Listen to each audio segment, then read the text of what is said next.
The San Diego Padres last season had a record of 89 and 73, getting them into the playoffs. And once they got into the playoffs, they made some noise. They beat the Mets, they beat the Dodgers, and they got all the way to the NLCS before losing to the Phillies. Heading into 2023, things are obviously looking very bright in the immediate future for this Padres team. They made some moves, big moves, specifically big move, as Red Sox fans like me and Pat know. And they've kept a lot of their roster the same. So you would expect big things from them. And they will be getting a star player back who didn't play it all last year. So there's also that. We're going to cover it all right here on the San Diego Padres team profile here on Bleacher Brawls. My name is Derek. I'm here with Pat. And let's get straight into it.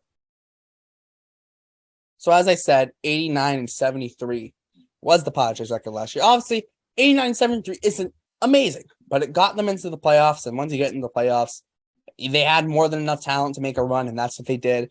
So I'll go over to Pat. Obviously, they made moves this offseason. They already had a lot of talent. They've added to it.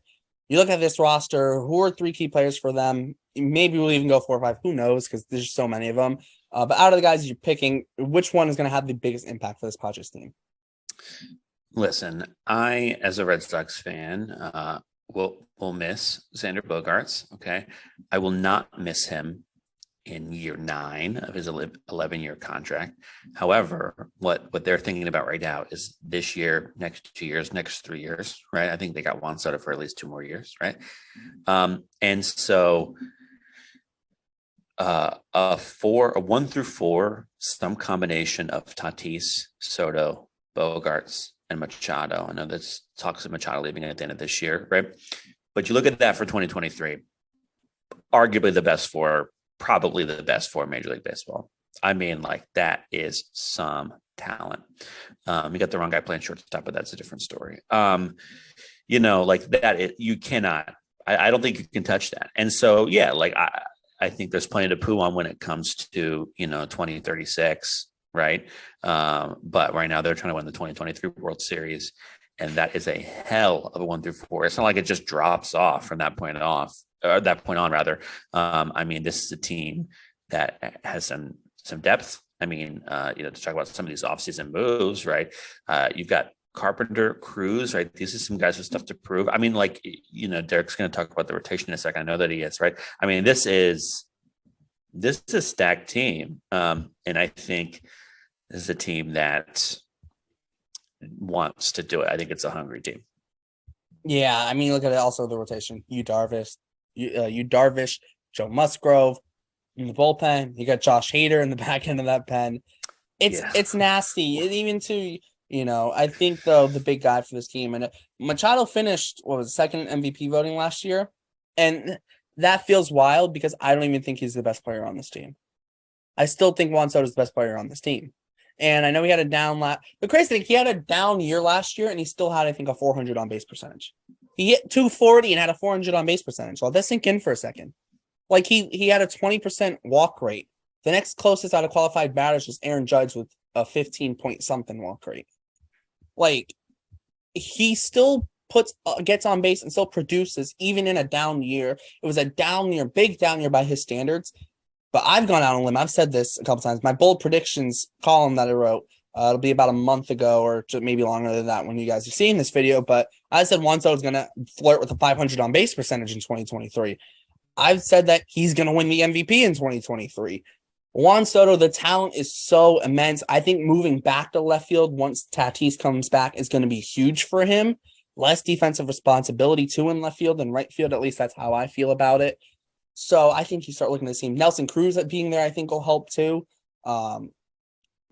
There's so much talent. We could go on for days and days about it, but we don't want this to take forever. So let's move into the offseason moves. They made offseason. Obviously, Nelson Cruz came in. Matt Carpenter. Jeez Louise. I'm getting a bunch of tongue-twisted words today. Adam Engel also. So they brought in Seth Lugo. The big one, obviously, though, Xander Bogaerts. I'll hand it over to Pat. What do you want to talk about? I'm guessing it's probably the biggest move they made. Yeah, I mean, listen, it's a lot of money. It's probably a bad contract, right? But it will be worth it to them if they win the World Series this year, if they win it again next year, or if they're at least in the conversation every year for the next 3 years, right? It'll be worth it. They do not care about how year 8 of that contract turns out. They just don't, right? I said the same thing when we talked about Trey Turner's contract with the Phillies when that first broke, right? Like it does not matter. Like they want to give that player what he wanted so that they could have him and they could win now. And it's the same approach. It happened with those shortstops this season. And listen, Xander's a great player. He's going to help some guys. I think everybody goes, I think he's going to help Tatis. And Tatis, still drives his motorcycle or whatever, right? But Tatis will be back, right? And eventually. And hopefully making smart decisions. And Xander has won 2 World Series. He's should have been the captain of the Boston Red Sox. And will take all of those leadership qualities to San Diego in a team where Manny Machado, I don't think was getting it across in the way that he thought he was getting it across. And I don't mean that as a dig to Machado. I just think that just the way that the team was constructed. And so that I think that's a huge leadership move. And, by the time you got Xander playing for Bob Melvin, I mean, it's like you got guys left and right that know what's up, and that's what they need. Yeah, I think Bogaerts brings a different type of leadership. I feel like Machado's that, still is the leader who speaks a lot and will get on you in a way to try and motivate you. Whereas Bogaerts is a lead by example kind of guy. Whereas Machado's Machado's that kind of out there, and the media is the guy is really going to pick up Machado, obviously, which isn't necessarily a bad thing. Maybe take some of the light off some of his teammates at times, which can be a good thing. But Bogaerts is going to have his head down, and I think that could help too. And it's still you still look at guys like Tatis, still very young. Juan Soto still, it's crazy how young it feels, because it feels like he's been dominating the league for 5 to 6 years now, 7 or 8 years even. It's been 5 years and he's still 24.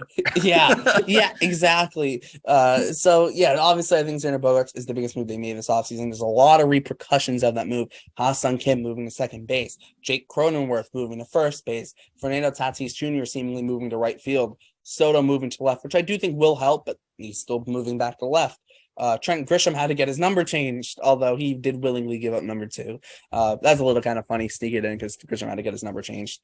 And then you look at this rotation. I mean, how does Seth Lugo fit into this rotation? Can he start? That's a big question mark. It's going to be interesting for this Padres team, I think. My big question for them is, will the rotation hold up, or will I could see them making a move at the deadline for a starter. That's just, I think, the really big thing to watch is how does the rotation, because if the rotation struggles, you can put up 5, 6, 7, 8 runs a game, but if you're giving up 10 runs and your starter's giving up 7 runs, you might lose. So I think that's the big thing to watch out. But the expectations are totally, World Series or bust. I think that's what it has to be, considering all the moves they've made the last year or two. Yeah, I think you have single-handedly created the National League All-Star team. Somehow you've done this with one franchise, and you can't do. I mean, I think it's similar conversations, with the Mets, right? The Mets did it sort of a different way, right? But it is all in, and San Diego, you nail it. It's World Series or bust. Yeah, I mean, you look at this team and you look at all-stars. You start looking at this roster. It's Manny Machado, all-star. Juan Soto, all-star. Bogaerts, all-star. Tatis, still probably be an all-star this year. Yu Darvish, all-star. Joe Musgrove, all-star. Josh Hader, all-star. Even Jake Cronenworth could. I don't think they'd let one team get 8 players in, but if they did, Cronenworth could be an all-star. Maybe Ha-Seong Kim, who knows? It's wild. Legitimately, who the heck knows how many all-stars this team could have? It wouldn't shock me if they had 7 all-stars with those first 7 guys I listed. And if a Cronenworth gets in, then you got 8. It's wild. It's literally wild. I think it's definitely, it has to be World Series or bust. And that's the bare minimum. They got rid of pretty much, I don't want to say got rid of their farm system, because they brought in Juan Soto. I mean, they didn't just lose it, but they traded most of their farm system away. They still have a guy like a Jackson Merrill they could leverage at the deadline. So maybe you see something with that. They're signing the top prospect and international free agent in the international amateur free agent class. So they're still they're spending money to bring prospects in now. They're going to have the draft, so they'll start bringing in more talent to the minor league system now. Although they did just trade a bunch of it away. But yeah, it has to be World Series or bust. And at the end of the day, that's what it is. World Series or bust, whatever it takes. I have one very quick question for you, D, and then we'll wrap this up. When Tatis comes back, is he the Fernando Tatis that we all fell in love with 2-3 years ago? I think there might be a little bit of a stigma around him, but talent-wise, on the field, production might take him a little bit to get back into it. But once he's 100% back in, I think he'll be the same old Fernando Tatis, if not better. That's the top of that order is borderline unbeatable, I think. Yeah, 100%. So much talent on this Padres team. I think that's the perfect place to wrap it up. So thanks for tuning in to the San Diego Padres team profile. Padres fans, let us know your thoughts in the comments. And thanks for checking us out. Obviously, make sure to like, subscribe, hit the notification bell so you get notified whenever we post. Check out all the links in the description. Will Bleacher Ball's website, podcast, Instagram, and Twitter, plus all the crew's Twitters. Also, too, the first link in the description will be a link to the playlist with all the team profiles we've done. So check that out. For Pat, my name is Derek. Thanks for tuning in to Bleacher Brawls, and we'll see you next time.